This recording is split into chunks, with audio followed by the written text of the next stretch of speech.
Assalamualaikum warahmatullahi wabarakatuh. Kami dari kelompok 4 akan menjelaskan hasil video kelompok kami. Saya sendiri bernama Farla Narafiana. Di sini kami tidak melakukan instalasi footer karena akan menggunakan Fruitlab yang diakses melalui Google. Pertama, ketik Fruitlab di browser, lalu melakukan login agar web Fruitlab dapat diakses dan dapat membuat proyek. Jika berhasil, maka tampilan web akan seperti berikut. Lalu pada folder lib, buatlah satu folder baru dengan nama Quran. Lalu pada folder Quran, buatlah satu folder baru dengan nama model. Lalu buat lagi satu folder baru dengan nama controller dan terakhir folder baru dengan nama view. Pada folder view, buatlah file baru dengan nama surah page. Jika sudah, maka akan muncul satu halaman baru dengan nama surah page. Pada halaman main.dat, hapus beberapa codingan dari baris 23 sampai baris 42. Lalu hapus juga baris ke-18. Selanjutnya, pada bagian surah page akan dilanjutkan oleh teman saya. Assalamualaikum warahmatullahi wabarakatuh. Saya Elvia Zahara. Di sini akan melanjutkan penjelasan codingan pada bagian surah_page.dat. Yang pertama, untuk memulai membuat sebuah project, kita membuat kelas terlebih dahulu. Untuk memunculkan import, tekan Ctrl titik pada stateless widget, yang fungsinya untuk menggunakan library pada pihak ketiga. Lalu klik Ctrl titik pada surah page.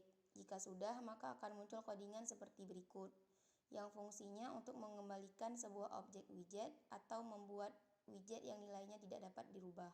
Selanjutnya, klik Return Scaffold untuk membuat sebuah halaman pada Flutter. Fungsi upbar di sini sebagai tampilan untuk memudahkan kita mencari daftar menu. Fungsi title adalah bagian untuk menulis judul.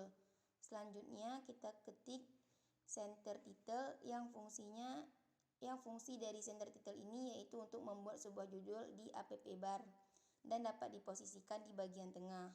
Untuk mengaktifkannya kita cukup menambahkan true. Saya Maulida Putri akan melanjutkan penjelasan coding dari Elvia. Yang pertama yaitu body, berfungsi untuk menentukan bagaimana isi suatu dokumen ditampilkan di web browsernya. Yang kedua yaitu children, untuk menemukan elemen children pada tingkat pertama dari elemen induk yang kita pilih. Yang ketiga yaitu for, yang berfungsi untuk melakukan pengulangan yang diketahui banyak pengulangan yang akan dilakukan.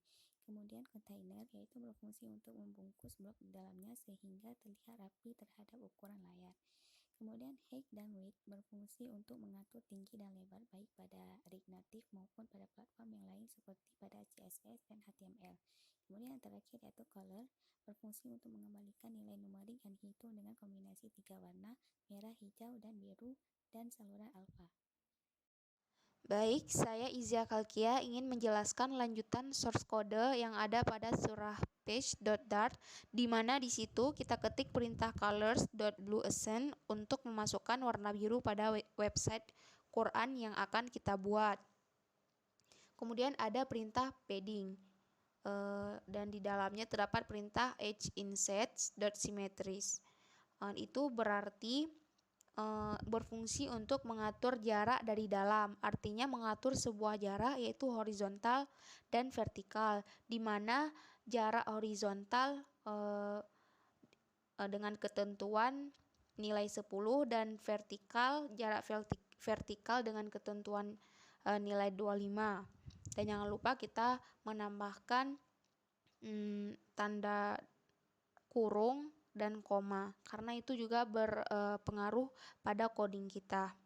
Kemudian ada perintah child row yang digunakan untuk menampilkan informasi tambahan tentang baris dan juga berguna untuk kasus di mana kita ingin menyampaikan lebih banyak informasi tentang baris.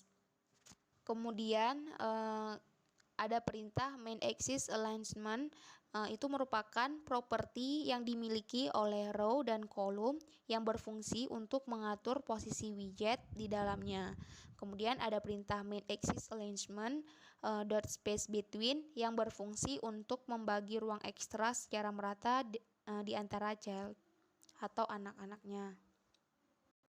Nah, di bawahnya kita ketik perintah children kurung kerawal, itu berarti widget tersebut bisa memiliki banyak widget-widget yang lain.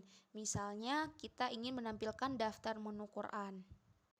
Kemudian kita ketik perintah text dalam kurung $i itu berguna untuk konteks perulangan, sedangkan kolom widget digunakan untuk menempatkan widget secara menurun atau vertikal. Kemudian di situ juga ada row widget yang berfungsi untuk memposisikan widget-widget lainnya secara horizontal. Dan yang terakhir kita buat perintah text, di dalamnya kita buat name surah yang berfungsi untuk widget membuat teks. Dan di bawahnya kita juga bisa menambahkan teksnya lagi, yaitu dengan perintah yang sama, text name surah Arab. Mungkin hanya itu saja yang dapat saya sampaikan. Mohon maaf apabila ada kekurangan. Saya akhiri. Assalamualaikum warahmatullahi wabarakatuh. Jika sudah selesai menulis semua codingan, maka tekan Ctrl F untuk menyimpan hasil codingan. Dan jangan lupa untuk memeriksa bagian-bagian yang error.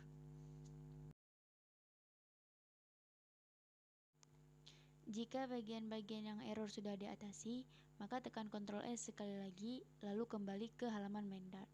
Hapus baris-baris yang tidak dibutuhkan, namun ini tidak wajib. Lalu hubungkan halaman surah page ke dalam main Dart dengan cara menambahkan import.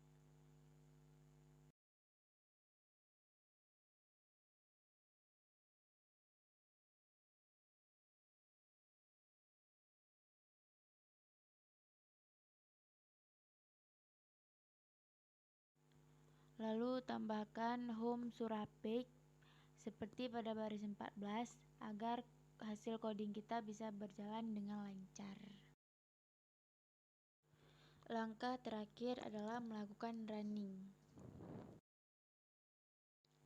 Dan jika berhasil, maka hasilnya akan sama seperti di video.